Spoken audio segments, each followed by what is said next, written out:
चलिए देखते हैं शब्द किसे कहते हैं। दो या दो से अधिक वर्णों के सार्थक मेल को शब्द कहते हैं, जैसे नाव, दवाई, आगरा, पुस्तक आदि। सार्थक मेल, ठीक। अब जैसे वना नहीं हो सकता, नाव तो होगा लेकिन वना नहीं हो सकता। उपयुक्त उदाहरण में दिए शब्द कई वर्णों के मेल से बने हैं। इन सभी शब्दों का कोई न कोई अर्थ अवश्य है, अतः यह सभी शब्द हैं। जब कोई अर्थ निकलता है तभी वह शब्द है। अगर वना का कोई अर्थ नहीं निकल रहा है तो वो शब्द नहीं है, ठीक। यदि वर्णों के मेल का कोई अर्थ न हो तो वह शब्द नहीं हो सकता, जैसे रिहो, वाहिद, वना, पयन आदि। इनका कोई अर्थ निकल रहा है? नहीं। जब कोई शब्द वाक्य में प्रयोग होता है तो उसे पद कहते हैं। पद किसे कहते हैं ये देखते हैं। जब कोई शब्द वाक्य में प्रयोग होता है तो उसे पद कहते हैं। जैसे मित्र पेड़ पर चढ़ गया, यह वाक्य 5 पदों से बना है। एक तो मित्र पेड़ पर चढ़ गया, 5 पद, ठीक।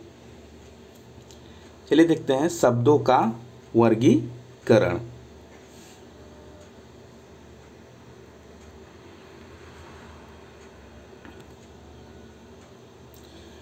शब्दों का वर्गीकरण निम्नलिखित 3 आधार पर किया जा सकता है। पहला है उत्पत्ति के आधार पर, दूसरा बनावट के आधार पर, तीसरा प्रयोग के आधार पर। उत्पत्ति कैसे हुई उसके आधार पर, बनावट के आधार पर बनाया गया, प्रयोग के आधार पर, ठीक। उत्पत्ति के आधार पर क्या है? उत्पत्ति के आधार पर शब्दों के 4 भेद हैं। तत्सम शब्द, तद्भव शब्द, देशज, विदेशज, ठीक। तत्सम शब्द, तद्भव शब्द, देशज, विदेशी शब्द, ठीक। अब देखेंगे हम तत्सम शब्द क्या होते हैं, ठीक। तत्सम शब्द संस्कृत से हिंदी में आए हुए ऐसे शब्द जो अपने मूल रूप में ही प्रयोग किए जाते हैं तत्सम शब्द कहलाते हैं। जैसे संस्कृत से हिंदी में आए हुए, ठीक, अपने मूल रूप में ही प्रयोग किए जाते हैं। जैसे अग्नि, अधीन, अध्ययन, आक्रमण, आरंभ आदि। तद्भव शब्द क्या होता है? संस्कृत भाषा के वे शब्द जो हिंदी में थोड़े बदले हुए रूप में प्रयोग होते हैं तद्भव शब्द कहलाते हैं। संस्कृत भाषा में के वे शब्द जो हिंदी में थोड़े बदले हुए रूप में प्रयोग किए जाते हैं वो तद्भव शब्द कहलाते हैं। जैसे आइए देख लेते हैं, कुछ तत्सम तद्भव दिया हुआ है। तत्सम तद्भव: अंधकार का अंधेरा, अग्नि का आग, कुपुत्र का कपूत, आश्चर्य का अचरज, अश्रु का आंसू, चंद्र का चाँद, अच्छी का आँख, एकत्र का इकट्ठा, ग्राहक का गाहक, ठीक। चूर्ण का चून, पत्र का पत्ता, ज्येष्ठ का जेठ, नग्न का नंगा, दुग्ध का दूध, हस्त का हाथ, ठीक। चलिए नेक्स्ट देखते हैं देशज शब्द।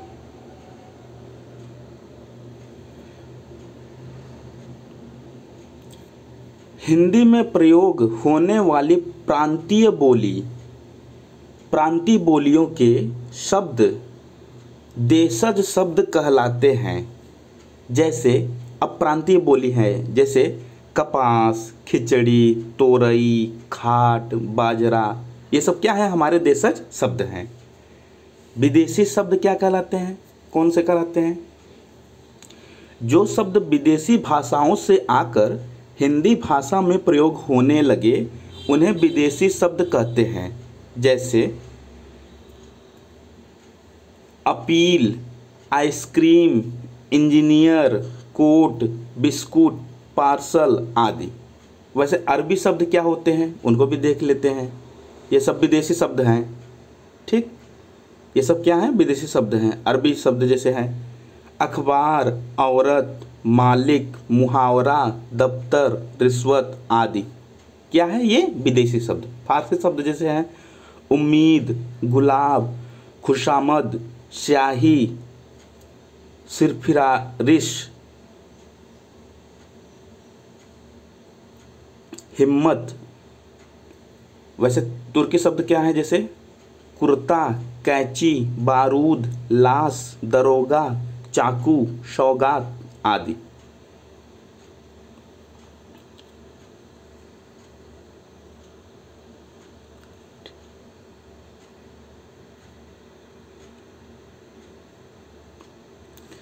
ओके, आज यहीं तक देखते हैं, फिर देखेंगे नेक्स्ट क्लास में। Thank you.